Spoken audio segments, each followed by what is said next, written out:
It's 35 knots today, gusting to 45. It is brutal out. In February of 2011, the ice cube neutrino detector went online.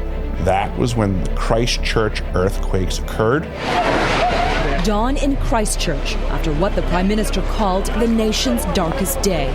We were responsible for that. There was an email that was apparently leaked out from Hillary Clinton. I'm paraphrasing, but she had written something to the effect of, glad it happened and on cue. I was actually told it was friendly fire. So when you said friendly fire, they tested this weapon and hit Christchurch. It's not what they were intending to hit, was what I was told. Hillary is saying it was on cue. Which doesn't makes mean that was a target. It just means like, hey, it worked. Maybe, Yeah. maybe. Yeah. I'd like to chat with her on that. I think at this point, what does it matter?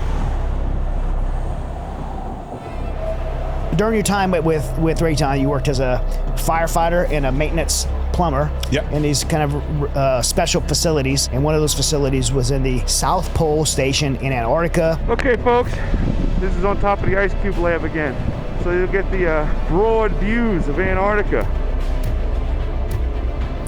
Eric claims to have encountered advanced direct energy weapons and other technologies that defy conventional knowledge, to include Raytheon having the ability to create earthquakes anywhere in the world at any time.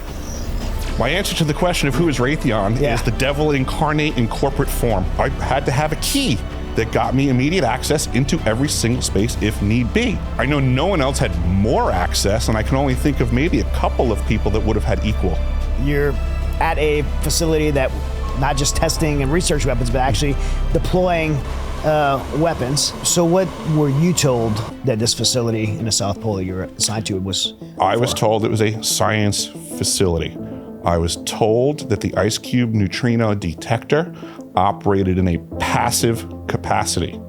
I was told that the ELF system that was there, which a lot of people know is for submarine communications, I was told it was off, dysfunctional, not up and running.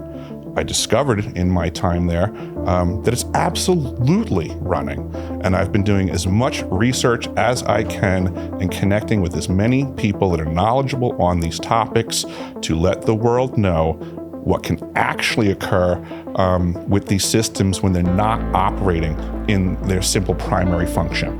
The military obviously has to do things that we don't know about, so they have to present it in a way that doesn't explain what the secondary or tertiary activities are. So on presentation, it's all science. For me, as an American, I want the United States of America to have the biggest, baddest weapons on the planet, and because that's how we maintain our safety and security. But I think it is our government's responsibility to have oversight over those weapons, because now if they're outside of the oversight of the United States government, then it's whoever's the highest bidder. And as an American, I'm sure that you would be very upset if you found out that these contractors were using the weapons that your tax dollars went towards against you. So we have the technology based on this to induce earthquakes. Sounds like a pretty good weapon in a no smoking gun. Absolutely. Unless you're in the South Pole watching it happen. You know, Mark Twain says that it's a sign of higher intellect to be able to consider an idea that you don't necessarily fully support yet.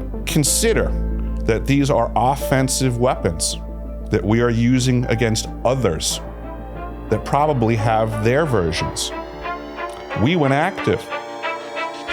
Are we supposed to believe we weren't fired back upon?